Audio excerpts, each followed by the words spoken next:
12 जून 2025 लगभग दोपहर के 1:40 पर एयर इंडिया का बोइंग 787 प्लेन क्रैश करता है। 270 से भी ज़्यादा मौतें।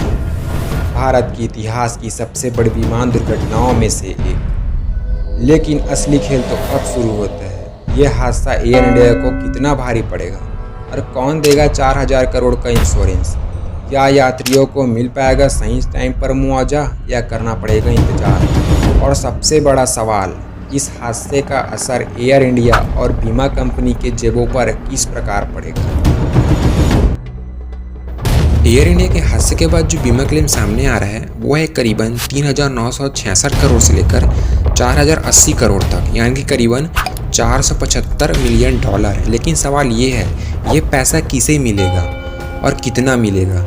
इसमें से 1000 करोड़ से भी ज़्यादा तो सिर्फ विमान और उसके इंजन की हानि के लिए है, यानी कि हुअल्स इंश्योरेंस के लिए। और जो बचा 3000 करोड़ से ज़्यादा वो यात्रियों की मौत, मेडिकल खर्च और थर्ड पार्टी लायबिलिटीज़ के लिए, यानी कि ज़मीन के नुकसान। इसमें एक बात जानने वाली है कि री इंश्योरेंस के अंदर एयर इंडिया की पॉलिसी में 8000 करोड़ से लेकर 10,000 करोड़ का कवर शामिल है। अधिकांश जोखिम लगभग 90% से अधिक को AIG, AXA, एक्सेल जैसे वैश्विक इंश्योरेंस कंपनी को ट्रांसफ़र कर दिया जाएगा, जिससे कि भारत की इंश्योरेंस बाजार पर बोझ कम पड़ेगा। फिर पारी आती है भारत की general insurance corporate of India की, जो एक प्रकार की री इंश्योरेंस कंपनी है। इसको 5% का जोखिम उठाना पड़ेगा। तो आपके मन में एक सवाल उठ होगा कि री इंश्योरेंस आखिर होता क्या है? तो बता दूं, जब कोई इंश्योरेंस कंपनी अपने रिस्क को कम करने के लिए किसी और कंपनी से इंश्योरेंस लेती है तो इसे री इंश्योरेंस कहते हैं। तो इन सब बातों से पता चलता है कि असली भुगतान तो करेगी विदेश की बीमा बाजार, और वहीं से शुरू होगा इन्वेस्टिगेशन और देरी का खेल। अब आते हैं यात्रियों पर, जिनके परिवार को बीमा के तहत मुआवजा मिलना चाहिए। पर हकीकत यह है कि ये प्रोसेस इतना आसान भी नहीं है। हादसे की रिपोर्टिंग के लिए 1 से 2 हफ्ते और डॉक्यूमेंट के जांच के लिए 1 से 2 महीने और लीगल और मेडिकल जांच के लिए 3 से 6 महीने और साथ में पेमेंट का अप्रूवल के लिए भी 2 से 4 हफ्ते का समय लग सकता है। यानी कि कम से कम 4 से 8 महीने लग सकते हैं यात्रियों के परिवार को पैसा मिलने में, वो भी जब यह प्रक्रिया सही ढंग से चले। विमान में सफ़र कर रहे इंडियन पैसेंजर के पर्सनल इंश्योरेंस को हटाकर उनको 2 से 2.5 करोड़ तक का इंश्योरेंस मिल सकता है, और इंटरनेशनल पैसेंजर के केस में ये मुआवजा बढ़कर 8 से 8.5 करोड़ तक पहुंच सकता है।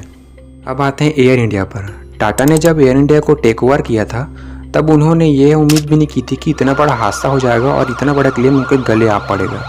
Indigo, Vistara, SpiceJet, air India की ईयरली प्रीमियम लगभग 1200 करोड़ है, और ये हादसा अकेले पूरे एविएशन सेक्टर के ईयरली प्रीमियम से भी ज़्यादा क्लेम को जनरेट कर चुका है। अब आप में से कुछ लोगों का क्वेश्चन होगा कि इन सब आंकड़ों से क्या इम्पैक्ट पड़ सकता है। तो मैं बता दूं कि फ्यूचर में बीमा प्रीमियम 2 से 3 गुना बढ़ सकता है, और फॉरेन री इंश्योरेंस कंपनियां भारत में बीमा देने से पहले बहुत ज़्यादा सोच विचार करके निर्णय लेगी, और साथ में टाटा ग्रुप को रेपुटेशन लॉस और लीगल प्रोसेस का भी सामना करना पड़ सकता है। अब सबसे बड़ा सवाल है, पैसा मिलेगा या नहीं? तो क्या यात्रियों को पैसा मिलेंगे? क्या टाटा ग्रुप ये लायबिलिटी को संभाल पाएगा? अब तक की खबरों से ये तो साफ है कि बीमा क्लेम जेन्युइन है और बीमा कवर्ड है, लेकिन इंटरनेशनल बैटल की वजह से फाइनल पेमेंट में देरी हो सकती है।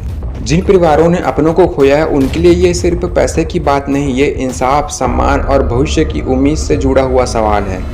ये तो क्लियर है कि हुअल इंश्योरेंस मिलेगा, पैसेंजर दैट क्लेम मिलेगा और थर्ड पार्टी क्लेम मिलेगा, लेकिन बड़ी लंबी कानूनी प्रक्रिया के बाद।